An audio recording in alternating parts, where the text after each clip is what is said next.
Good afternoon. This is Akashvani and I am Valsa Williams with the Midday News.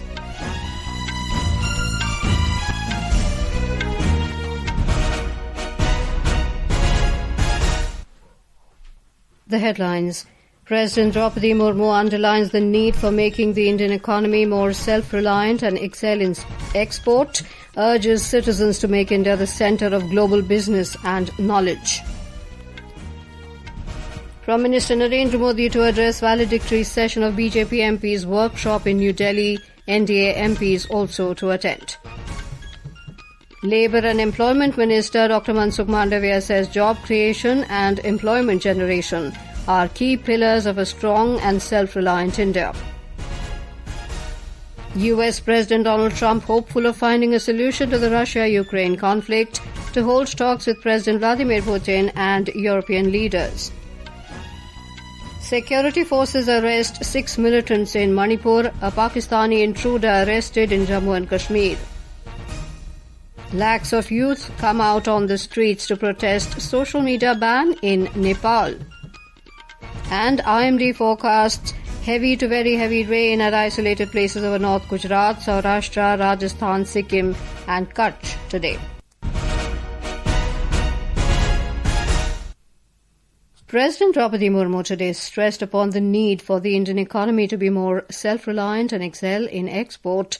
The President also urged citizens to make India a leading centre of knowledge and trade. The President said this while addressing the Platinum Jubilee celebrations of Engineering Exports Promotion Council in New Delhi. She said the foundations laid for Atmanirbhar Bharat during the COVID era have been continuously delivering. She added that a key dimension of Atmanirbhar Bharat should be where the impact of global instability is felt the least upon the national economy. Covid महामारी के दौरान आत्मनिर्भर भारत अभियान शुरू किया गया। Covid महामारी से उत्पन्न हर प्रकार की चुनौतियों का सामना करके भारत ने जिस आत्मविश्वास का परिचय दिया और राष्ट्रीय क्षमता को बढ़ाकर वैश्विक चुनौतियों का सामना करने का एक प्रेरक उदाहरण है। The President said the challenges of global trade need to be turned into opportunities by utilizing the exceptional capabilities available in our country. She highlighted that due to the changes taking place in the world trade order and international economic order, EEPC's role has become more important. The President said EEPC acts as a bridge between the international market and Indian producers. EEPC अंतर्राष्ट्रीय बाजार और भारतीय उत्पादकों के बीच में सेतु का कार्य करता है।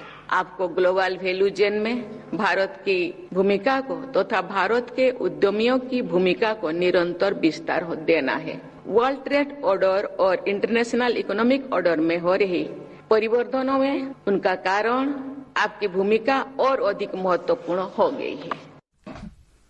Prime Minister Modi will address the valedictory session of BJP and NDA MPs workshop today. The two-day workshop started at the Baliyogi Auditorium in Parliament Complex yesterday. Senior BJP leaders and members of Parliament are exchanging their valuable perspectives on diverse issues at the workshop.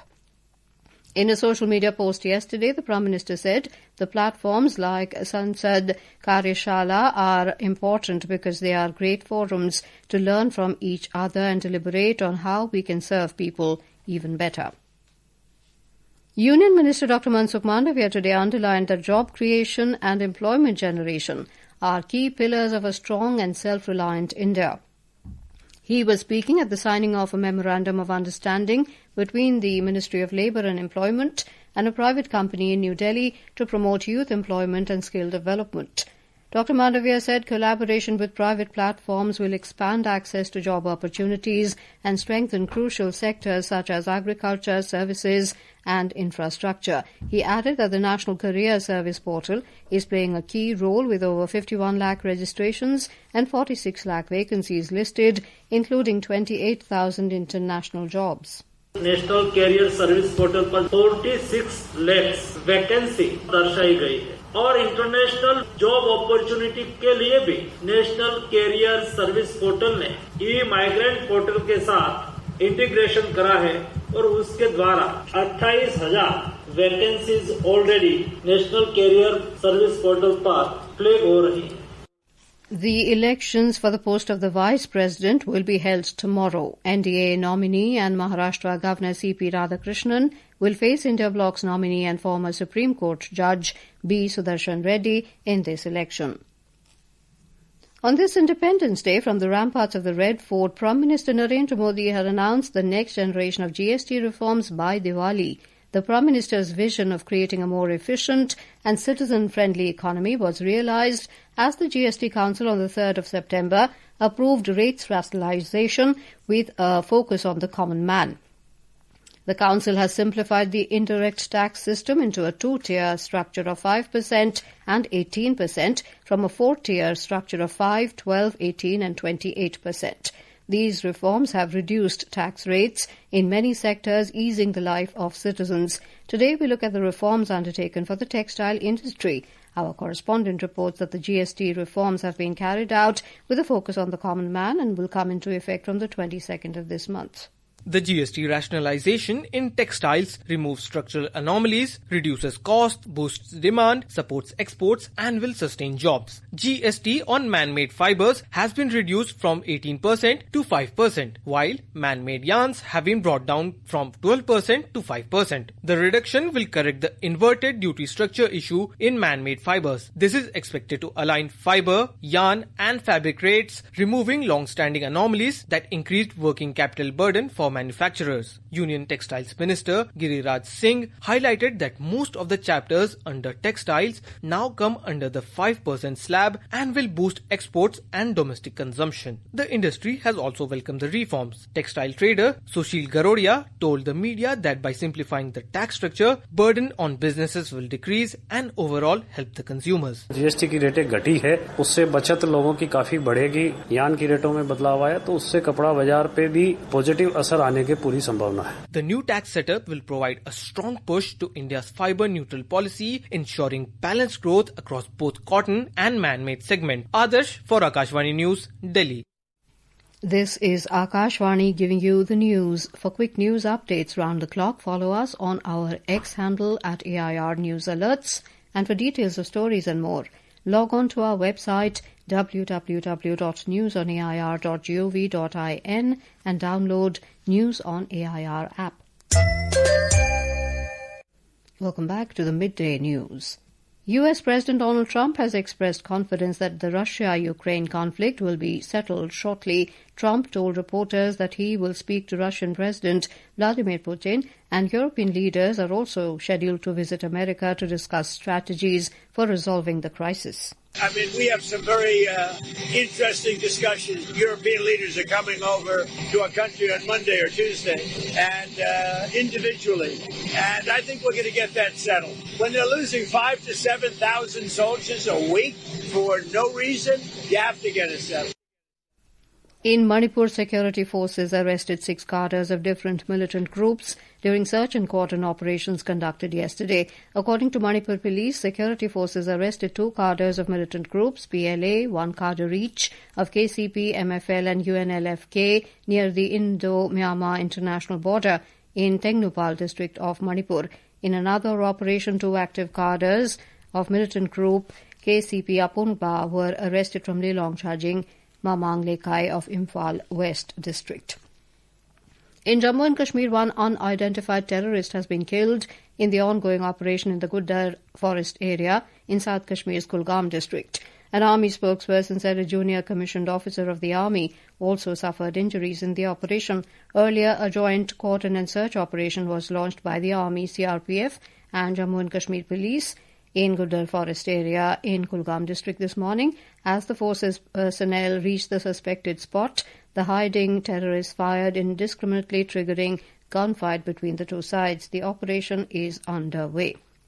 Social media ban in Nepal has triggered Gen Z to take to the street to protest against curbing their voice. The youth frustration and anger that was earlier limited to social media has burst as a massive protest on the ground, with lakhs of youth protesting ban on social media to throttle their voice against corruption. The social media ban came into effect on Thursday, targeting platforms that had not registered with the Nepalese government.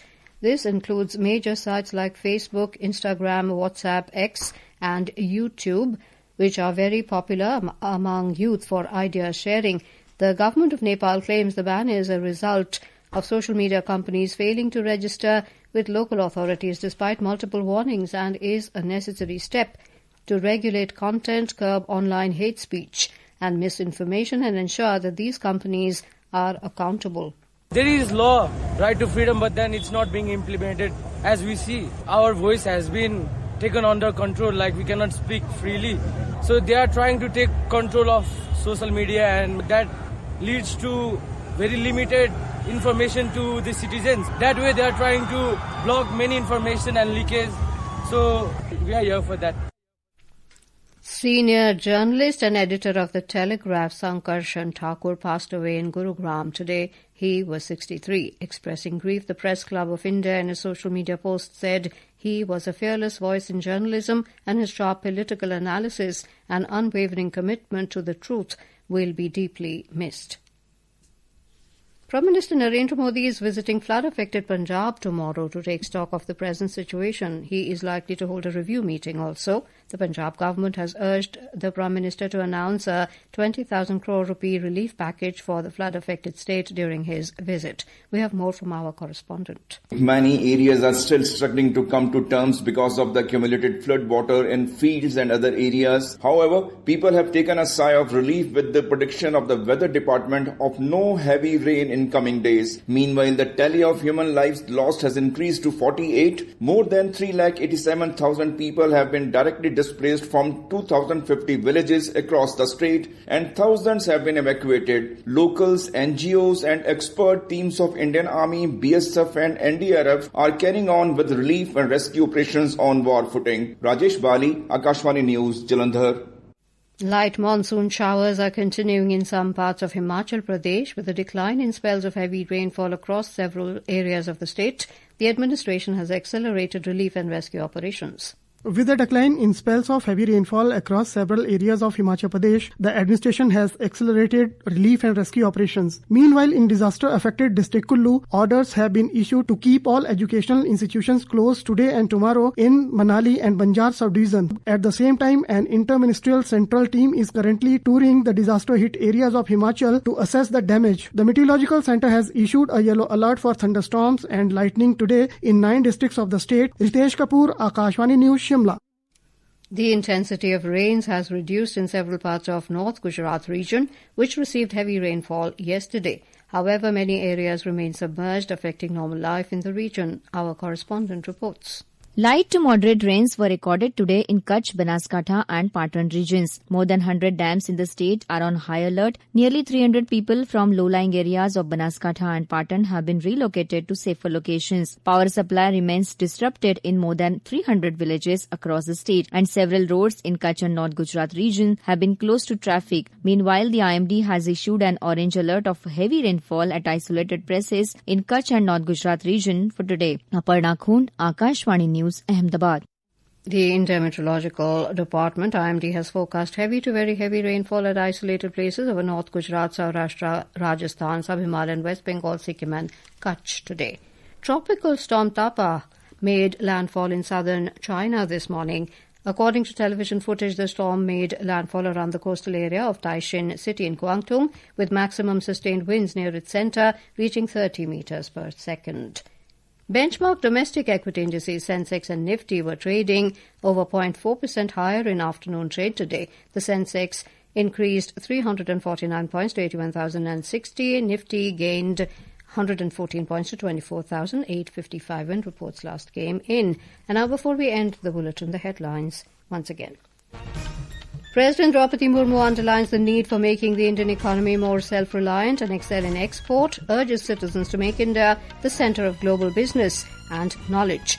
Prime Minister Narendra Modi to address valedictory session of BJP MPs workshop in New Delhi, NDA MPs also to attend.